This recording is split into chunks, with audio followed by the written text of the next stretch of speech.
হাওরের পানিতে ঘুরে ঘুরে শিক্ষা দিয়ে যাচ্ছে নৌকা। বাড়ি বাড়ি গিয়ে শিক্ষার্থীদের নিয়ে এসে শুরু হয় স্কুল, শেষে আবারও পৌঁছে দেয়া হয় যার যার বাড়ি। প্রাথমিক শিক্ষা বিস্তারে এমনই এক উদ্যোগ নিয়েছে বেসরকারি প্রতিষ্ঠান ব্র্যাক। সংশ্লিষ্টরা বলছেন, শিক্ষা ক্ষেত্রে সাফল্য পেতে দুর্গমতার কথা মাথায় রেখে এলাকা ভেদে ব্যবস্থা নিতে হবে।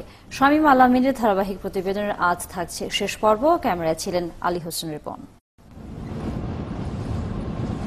হাওরে ভাসছে যে নৌকা, তার ভেতরেই স্কুল। দুর্গম এলাকা, তাই শিক্ষার্থীদের জন্য বিশেষ এই ব্যবস্থা। সকাল থেকে বাড়ি বাড়ি ভিড়তে থাকে ব্র্যাকের এই শিক্ষাতরী। শিক্ষার্থীদের নিয়ে কোনো একটি ঘাটে থেমে চলে শিক্ষা কার্যক্রম। ক্লাস শেষে আবারও শিক্ষার্থীদের দিয়ে আসা হয় যার যার বাড়ি। রেগুলার স্কুলে আসে, ইচ্ছা অনুসারে পড়াগুলো নিজ থেকে শিখে আসে। এদের বই, খাতা, কলম, পেন্সিল যা লাগে সবগুলা আমরাই দিই। শিক্ষার্থীরা বলছে, এই শিক্ষাতরী তাদেরকে স্বপ্ন দেখাচ্ছে বড় মানুষ হবার। পড়ালেখা করে পুলিশ হতে চাই। আমি পরে অনেক বড় হতে চাই। আমি বড় হয়ে ডাক্তার হব, ডাক্তার হয়ে মানুষের উপকার করব। পাশাপাশি নৌকাতেই চলে নানান সহশিক্ষা কার্যক্রম।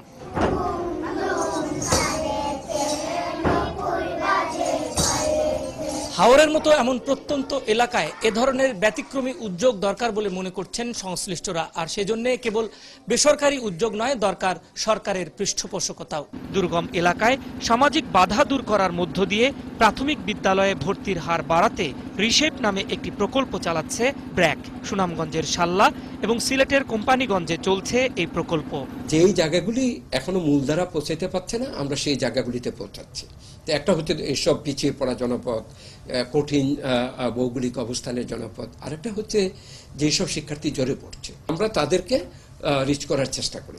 এক্ষেত্রে সরকারের সাথে যৌথ কর্মপরিকল্পনা তৈরির পাশাপাশি জাতীয় ও আঞ্চলিক প্রতিনিধিদের নিয়েও কাজ করছে প্রতিষ্ঠানটি। নৌকায় করে পড়াবার যে ব্যবস্থা, সেটাকে নিশ্চয়ই একটা বিকল্প ব্যবস্থা হিসাবে আমি সাধুবাদ জানাবো। আমরাও একসময় ইনোভেশন একটা প্রজেক্ট নিয়েছিলাম। ভাসমান যে স্কুলটা ওরকম এর মধ্যে থাকলো যে আস্তে আস্তে অবকাঠামোটা যখন শুকনো হয়ে গেল আবার সেখানে কাজ করা যাবে, এরকম কিছু করা যায় কিনা সেগুলো চিন্তার মধ্যে আছে। প্রশিক্ষণ, নাটক ও বিভিন্ন ধরনের সাংস্কৃতিক কর্মকাণ্ডের মাধ্যমে তুলে ধরা হয় শিক্ষার গুরুত্ব। সংশ্লিষ্টরা বলছেন, দুর্গম এলাকায় সবার জন্য শিক্ষার আলো পৌঁছে দেয়াই তাদের উদ্দেশ্য। অশিক্ষিত সন্তান দেশের বোঝা। শামীম আল আমিন, ৭১, শাল্লা, সুনামগঞ্জ।